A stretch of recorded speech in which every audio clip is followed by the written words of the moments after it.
د فلم لیدو سره ټول لیوالتیا لري. په ځانګړي ډول هغوی چې شوق لري په فلم کې رول ولوبوي او مشهور شي. پښتانه هم له دې چارې مستثنا نه دي، سره له دې چې د فلم لیدو سره شوق لري، بلکې په دې برخه کې له پخوا راهیسې ډیر کار کړی او داسې فلمونه یې جوړ کړي چې ځوان نسل ترې د الګو په توګه ګټه پورته کوي او د هغوی په پل قدم ږدي. خو په پښتو کې لومړنی فلم چرته، څو کاله وړاندې او چا جوړ کړو، اصلي لوبغاړي یې څوک او چا د فلم موسیقي برابره کړه.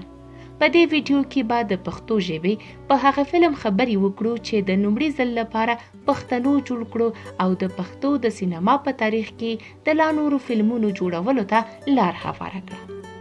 نو که ویډیو مو خوښه شوه، اقرا پریس چینل سبسکرایب کړئ، د زنګ تڼۍ کېکاږئ او زموږ د ملاتړ لپاره د ویډیو لایک هیر نه کړئ.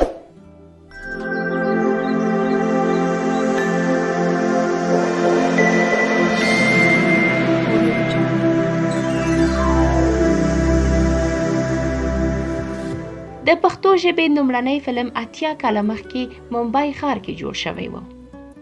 پښتو په نړۍ کې یو 30مه تر ټولو ډیره کاریدونکې ژبه ده چې د افغانستان علاوه پاکستان کې هم نږدې 15% وګړي په دې ژبه خبرې کوي. پاکستان کې له اردو او پنجابي وروسته تر ټولو ډیر فلمونه هم په پښتو ژبه جوړیږي او تر دې دمه په دې ژبه کې کابو 800 فلمونه جوړ شوي دي.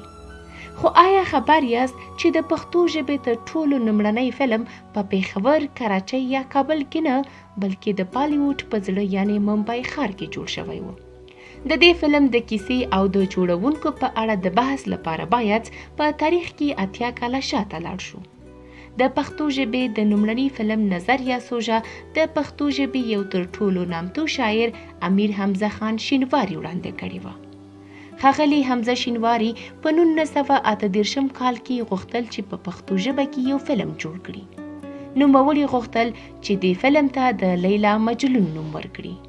دا فلم د ځوان امیر حمزه یو ارمان و او دا ځوان په راتلونکو لسیزو کې د پښتو ژبې او ادب یو ځلانده ستوری شو. نوموړي د دې فلم کیسه، پلاټ، ډیالوګونه او شاعري په خپله ولیکله او د موسیقۍ په برخه کې له خپلو ملګرو عبدالکریم اندلیب او رفیق غزنوي نه مرسته وغوښته. رفیق غزنوي د نامتو پاکستاني سندرغاړي او ممثلې سلما آغا مورنۍ نیکه هم و. دا چې د دې فلم ډایرکټر څوک و، په دې اړه پاتې شوي اسناد بیلابیل نظرونه وړاندې کوي. ځینې وایي چې رفیق غزنوي د دې فلم ډایرکټر و، خو نورې سرچینې بیا وایي چې امیر حمزه د دې کار لپاره په بل چا باور نشو کولی او د ډایرکشن یا فلم جوړولو کار یې هم پخپله ترسره کړو. حقیقت که هر څه وي، دا منلی شو چې امیر حمزه په دې ټوله پروژه کې رفیق غزنوي ته ډیره ونډه ورکړه، ان دا چې د اصلي کرکټر رول هم رفیق غزنوي ولوبو. د دې ترڅنګ په نورو رولونو کې حبیب جان کابلی، ستاره او وزیر محمد خان وو. په خپله امیر حمزه شینواری هم د کمرې تر شا په آرامه نشو کېناستلی، نو ځکه یې خپله هم په دې فلم کې کوچنی رول درلودو. د دې فلم یو بله ځانګړتیا د فلم موسیقي ده چې د حمزه شینواري د پیل کلونو د شاعرۍ یو خوند او څرک پکې شته. بله جالبه خبره دا ده چې د سندرو لپاره کوم نامتو سندرغاړی غوره نشو، بلکې د فلم کرکټرونو په خپل غږونو کې سندرې ثبت کړي. حمزه شینواري خپل غږ هم پکې وکارولو او همداراز رفیق غزنوي، حبیب جان کابلی او وزیر محمد خان هم پکې سندرې وویلې. د لیلا مجنون فلم په 1940 کال کې بشپړ شو او یو کال وروسته د پېښور کوټې په تیاترونو کې نندارې ته وړاندې شو. تاریخي اسناد وایي چې د ممبئی ښار پښتنو دا فلم ډیر خوښ کړو، ان دا چې د دې فلم ځینې ډیالوګونه او سندرې هغه مهال د خلکو په خولې وي او د ورځني کلتور برخه وګرځیده. امیر حمزه شینواری د پښتو ژبې لومړنی فلم جوړولو کې مرکزي رول درلودو. د لیلا مجنون فلم بریا او د خلکو مثبت غبرګون د امیر حمزه خان شینواری د شهرت اصلي لامل نه دی، بلکې د راتلونکو کلونو کې د پښتو ادبیاتو یو ځلانده ستوری شو او اندا چې د پښتو غزل پلار لقب ورکړل شو او تر ننه یې خلک د حمزه بابا په نامه یادوي. حمزه شینواری د لندي کوټل په خواږه خیلو سیمه کې زیږیدلی و او په خپل ژوند کې د پښتو ادبیاتو په ګڼو ژانرونو کې شعر او نثر لیکلی دی. د پاکستان حکومت حمزه شینواري ته د ادبي خدماتو او لاسته راوړنو په ویاړ د ستارې امتیاز جایزه هم ورکړې ده. نوموړی په 1994 کال د فبروري میاشتې په 18 نیټه ومړ او په خپل پلارنی کلي کې خاورو ته وسپارل شو. د حمزه شینواري لمړنې سره د پښتو شاعرۍ او ادب یو ځانګړی څپرکی ختم شو او قبر اوس د ګڼو هغو کسانو لپاره په زیارت بدل شوی چې حمزه شینواري یو لوی صوفي شاعر بولي. له حمزه شینواري سره په دې فلم کې د هغې ملګري رفیق غزنوي هم ډیر زیار باسلی دی چې هم د فلم ډایرکټر او هم یې د فلم موسیقي جوړه کړې وه. رفیق غزنوي په 1909 کال کې زیږېدلی.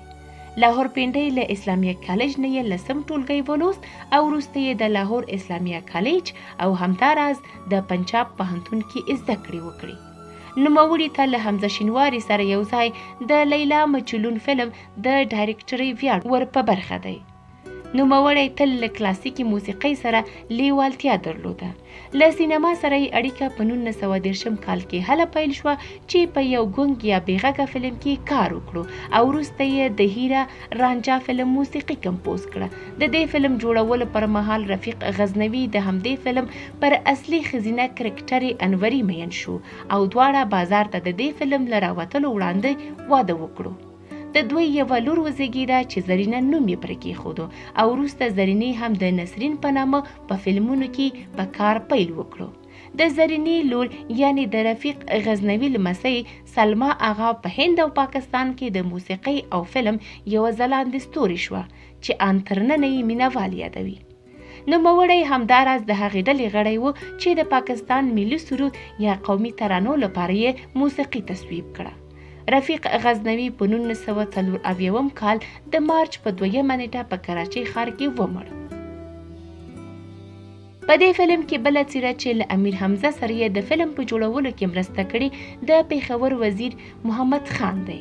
ممثل او سندرغاړی وزیر محمد خان په اصل کې د پېښور و خو په 1926 کال کې ممبئی ښار ته کډه شوی و.